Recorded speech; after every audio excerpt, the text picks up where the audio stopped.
ta chronique? Je vais vous parler de Noël, et plus précisément des films de Noël. Ah ouais. Ma petite passion. C'est génial, moi aussi. Alors, je vais partir d'un petit scénario que je pense que tout le monde a déjà vécu. C'est se retrouver en pleine vacances d'hiver avec tout le monde à la maison et en fond sonore, un petit film à la télé, un film de Noël que personne ne regarde vraiment et pourtant tout le monde regarde un petit peu.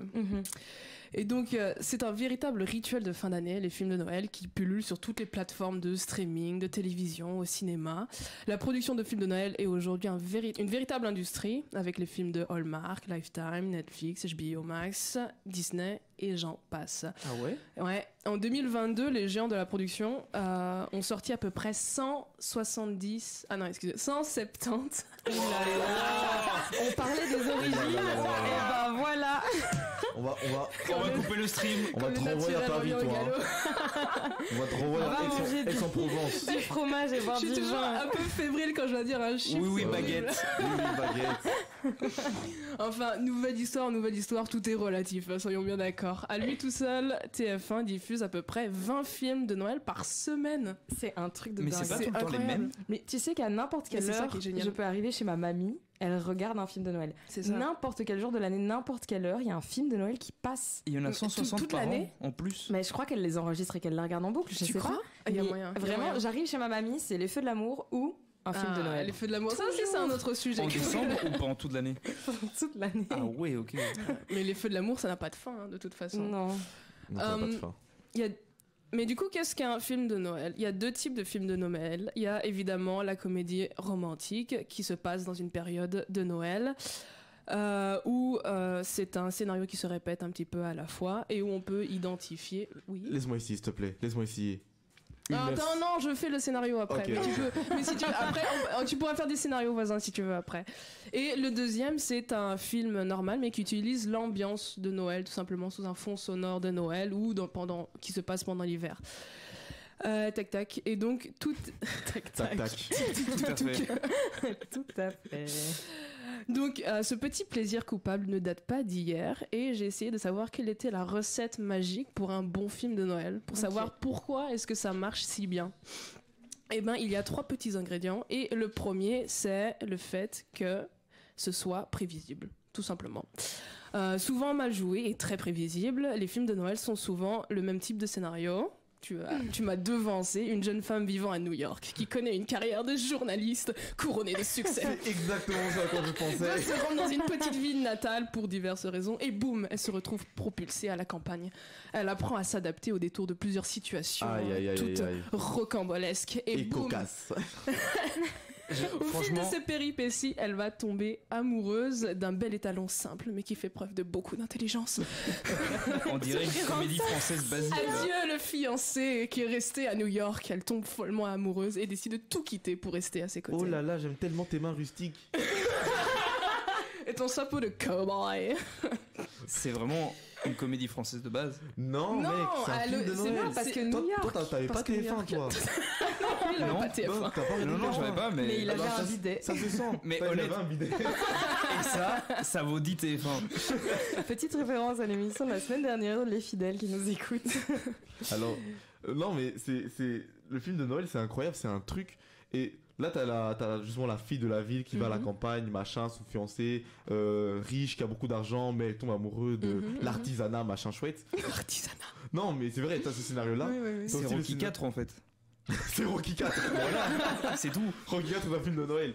Non, et puis t'as le mec célibataire, père célibataire, ou la fille célibataire. Oui. Qui est beaucoup pris par son travail, qui n'a pas le temps de consacrer du temps à son enfant, et qui en même temps rencontre une sympathisante ou un sympathisant avec qui le courant passe bien. Ça aussi c'est très Noël et ça se passe très mal pendant tout le film, c'est un peu dramatique. Exactement, ils veulent pas de l'amour mais l'amour tombe sur eux. C'est ça, ils se retrouvent autour d'une bûche à la fin et voilà. Autour d'une bûche. Et voilà, comme l'a dit Brice. Wow. C'était dur. C'est horrible. Coupez. Alors, vous le savez peut-être pas mais c'est déjà coupé, les caméras ne fonctionnent pas. Je sais pas, en régie, faites-moi un signe. Est-ce qu'il y a quelqu'un en régie? Elles sont 2 en régie. On voit leur chignon en régie, en fait. J'avoue, les 2 restos régie sont en cabine. C'est pas grave, très bien organisé le Radio Code, toujours. En bande organisée, toujours. Ensuite, ils vivèrent heureux et eurent beaucoup d'enfants. On a enfin fini ce film. Enfin, presque. Le deuxième ingrédient, c'est le modèle de la famille traditionnelle. Donc, ce sont des films qui réaffirment des valeurs éthiques et des normes sociales qui sont très partagées. C'est parce qu'on arrive tous plus ou moins...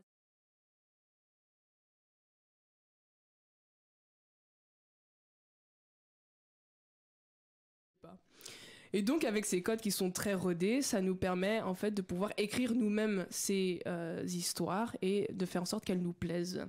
C'est justement ça qui va plaire aussi à notre cerveau. Et oui, le troisième ingrédient, c'est un shot de bonne humeur pour notre cerveau. Un petit bonbon de bonne humeur qui stimule le circuit de la récompense et qui nous procure des sensations de bien-être. Les films de Noël agissent sur nous comme des antidépresseurs et c'est pour ça que ça nous donne des émotions un peu plus positives.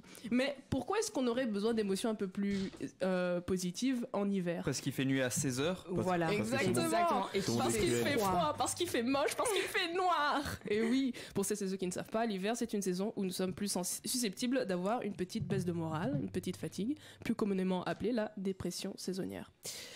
Rien de très grave, je vous rassure, mais suffisamment important pour nous donner envie de glisser sous la couette, de prendre une petite tisane et de lancer notre petit film feel good préféré. Alors ma question pour vous, quel est votre film feel good préféré ? Film de Noël. Ouais, film mais de Noël. Toi déjà t'en as pas du coup. Mais en fait j'ai pensé à tous les films de Noël que je crois sont des films de Noël et aucun ne rentre dans ce que tu as décrit. Du coup je me demande j'étais où ces 22 dernières années. Je suis sûre que si. Moi j'en ai un, mais c'est pas un film TF1. Moi c'est Maman j'ai raté l'avion. Maman j'ai raté l'avion. Mais ça en fait partie. Mais c'est un film qui se parle. En fait, il fait pas partie de la première catégorie film romantique. Il fait partie de la deuxième. Mais la famille traditionnelle et tout qui abandonne son gosse, c'est pas fou, non ? Non, c'est pas. Non, mais après la morale de l'histoire, c'est encore autre chose. Parce qu'il y a la comédie qui se termine bien et il y a le film qui se passe pendant la période de Noël avec l'ambiance sonore de Noël. C'est ça. Et Maman je rate l'avion, c'est l'ambiance Noël. Exactement. Mais je pensais à Groundhog Day qui se passe aussi pendant Noël. Le mec qui répète la même journée en boucle. Oui. Moi j'aime beaucoup aussi ce film. Celui-là il est vachement stylé. Ouais. Mais moi j'allais dire, moi j'ai un petit problème, c'est que moi je suis très film. Ce que t'expliquais qu'il faut qu'on puisse prévoir le scénario. Ouais. Mais moi j'ai des films comme ça que je vais regarder en boucle. Mais quand je dis en boucle, c'est que je connais tout. Je sais te dire quand telle musique commence, quand telle sonnette du magasin va sonner, parce que je les ai tellement regardés, mais ça me rassure de les regarder parce que je serai pas surprise. Mais je les aime quand même. Du coup, moi il y a plein de films que par ça je pourrais caser en catégorie Noël presque, même si ça se passe pas à Noël. Genre c'est des feel good mais pour toi, même si c'est pas à Noël. Ouais, mais tout le temps quoi. Genre LOL, la version française de LOL. J'ai fait... ça date, ça LOL de Lola, mais tout le monde m'appelle LOL. C'est l'introduction. Je l'ai vu. On a Madeleine en studio qui essaie de réparer les caméras. Elle a l'air très heureuse de mais elle connaît LOL. Je l'ai vu, mais un nombre incalculable de fois. J'ai fait une obsession dessus. Je l'ai regardé tous les soirs pendant 3 semaines. Ah ouais, ok. Quand j'avais 15 ans. Alors ça n'allait pas très bien. J'étais un petit peu anxieuse. Mais le soir, je savais ce qui allait m'arriver. J'allais pleurer devant la scène à la 37e minute. 37e minute. Ouais, ok. Et j'allais Est-ce que tu préparais l'alarme en mode genre Imagine une fois, tu prends LOL et boum, ça se passe pas. Ah non, c'est pas le bon film. T'imagines la fin change. Tu sais quoi, il y a une version américaine avec Miley Cyrus. Je l'ai essayé, j'ai tenu 10 minutes. Et je me suis dit, je peux pas. Moi, je connais la version française, je peux pas passer à la version américaine, quoi. Donc voilà. Mais pour revenir quand même sur les films de Noël, moi, il y en a un, j'ai pas le titre, mais c'est une princesse, c'est un Disney Channel. Et c'est Cinderella ? Je crois pas que ça s'appelait comme ça. C'est genre 2 filles qui en fait sont des jumelles, mais elles le savent pas. Mais juste physiquement, pas biologiquement parlant. Il y en a une qui est princesse et l'autre qui est genre journaliste ou je sais pas quoi. Exactement. La journaliste, évidemment. Elles sont toutes journalistes. La non-princesse. Faudrait m'expliquer pourquoi elles sont toutes journalistes. À un moment, il y a un délire. C'est comme ça, c'est Noël. Noël, c'est du journalisme en fait. J'avoue. Enfin voilà, du coup, j'aime beaucoup ce film, mais j'ai pas le nom. C'est pas grave. Peut-être que le chat trouvera le nom. Moi non plus, je sais pas. Mais sinon, je vois de quoi tu parles. Le film de Noël avec Schwarzenegger, celui-là, faut qu'on parle. Il doit trouver... Non. Il doit trouver un jouet pour son gosse parce qu'il a oublié d'en acheter. Il est incroyable. Ça me dit rien. Il est incroyable, vraiment. Il a oublié d'acheter un cadeau pour son gosse et du coup, il va acheter un... Mais je vais pas vous spoiler le film, allez le voir. Mais j'allais dire, c'est bien parce qu'on fait plein de recos, mais on a aucun titre. Ouais. Trouvez... Regardez LOL. Schwarzenegger Noël. La version française.